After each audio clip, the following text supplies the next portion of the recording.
Good morning and welcome to the Daily Deer, a daily episodic designed to keep your mind in the deer woods 365 days a year. Let's get into the deer woods.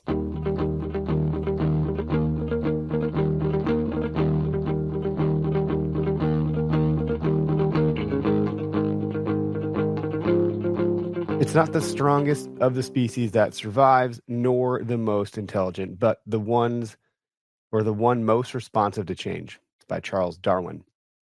And winter's a brutal time of year. It's very cold out here in the Midwest in Wisconsin. I think it's like -12 or something today. And winter mortality rates of deer, they significantly increase during winter.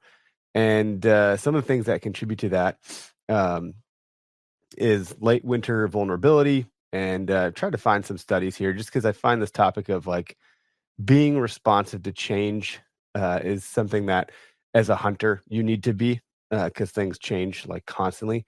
But then I was thinking, well, the animal we hunt has to adapt to change more than we probably ever do to some degree. I mean, they're just out there living in the wild all the time. They have to survive every single day.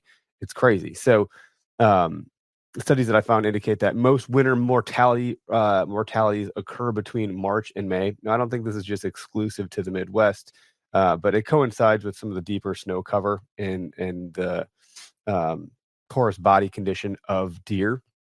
And there is increased predation as well. I know here in Wisconsin, in the northern part of the state, the like extreme northern part of the state, there are healthy wolf herds. There's, I think, mountain lions to some degree, certainly bears, and obviously coyotes.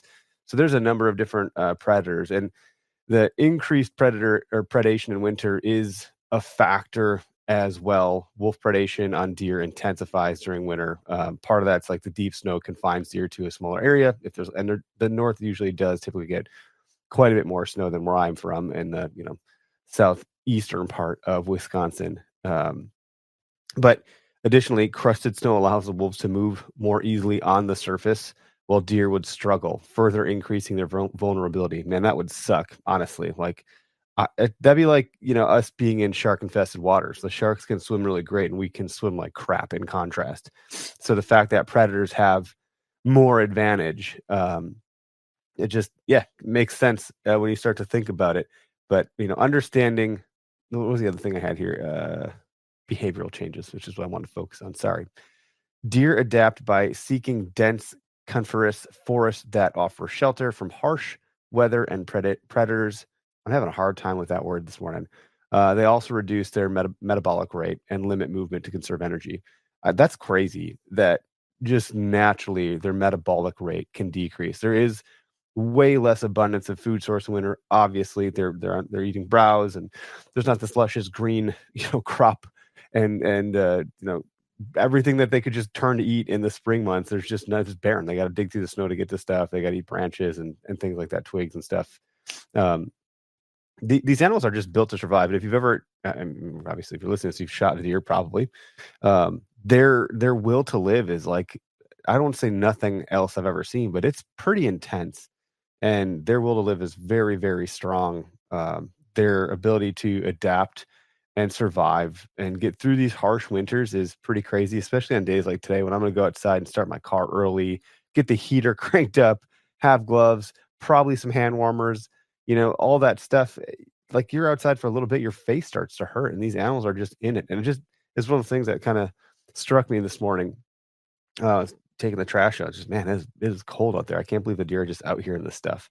And then to top it off, they're getting chased down by predators. It's like, God, it's just, it sucks. So, understanding those dynamics underscores the importance of adaptability. And as hunters, we have to adapt all the time. The weather conditions do change. The hunting pressure will change how and where we can hunt. Setting up in different trees and things of that nature will all have an impact. There's a lot to adapt to. Wind shifts. That's more about like how you get it done. And of course, you have to adapt to the weather conditions. But we have really awesome technical gear in today's modern age that you can layer up on to withstand any of those temperature drops, and really amazing boots and alpaca or merino wool socks. It's easier for us to just get the right tools to help us adapt. I think the mental side of it's probably a little bit more dynamic in terms of adaptation. You can really mentally get yourself beat up by the wily whitetail. So, but recognize that deer behavior shifts with the environment changes. The flexibility in your tactics can enhance your effectiveness, and adaptability is crucial to the natural world. Sorry for the sniffling. Got a little bit of a cold here. By observing and responding to environmental cues, both deer and hunters can navigate challenges and thrive. And I think that's yeah. Going back to Darwin's quote about the ones that are most responsive to change can get it done. I think that's a great, just a great distillation of the whole topic.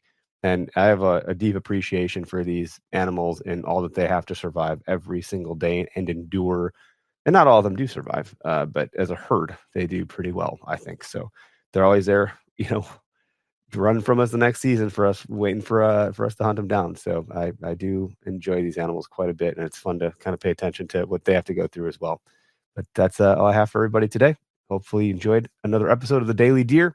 If you like the episodes, please subscribe, leave us a review, and comment on Spotify or iTunes or Apple Podcasts, wherever you get these. And you can subscribe to our newsletter. The link is in the show notes. Have a great day, everybody.